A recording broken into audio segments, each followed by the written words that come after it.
आता तुम्ही राहायला इथंच आहे, इथंच. गोठा येत आणि पलीकडे राहायला आहे. होय. वास किती यायचो?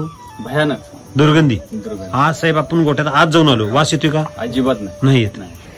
साहेब यार कुठे काय वाटल्या तू ह्या शेणाच्या पातळ असल्यामुळे पातळ शेण भितडावर ही किती उंच असेल? आता ही गायची उंची किती असेल अंदाजे?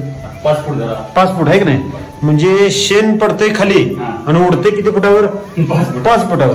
म्हणजे किती पातळ आहे शेण? ते समोर बघा काय नाही, ते काय सगळं बघा भितर सगळे रंगलेत आपले, हे की नाही?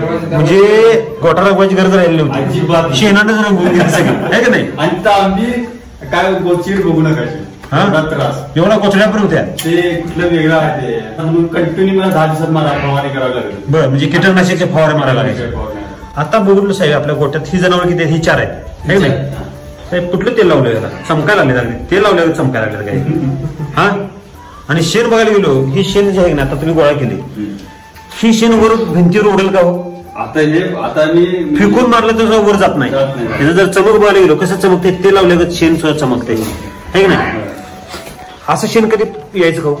अजिबात नाही, कधीच नाही. कधीच नाही. शी एवढा बदल कसं काय झाला? ह्या गोट्याला वापर किती दिवसापूर्वी केला? हे आता फक्त 7 महिन्याचा रिझल्ट आहे. हा 7 महिन्याचा रिझल्ट. आता आपण मिल्क चार किती वापरलो? त्याला 4 बकेट वापरले. 4 बकेट आणि 25 किलोची बॅग आहे. चालू आहे. आमचे 4 दिवस आता चालू आहे.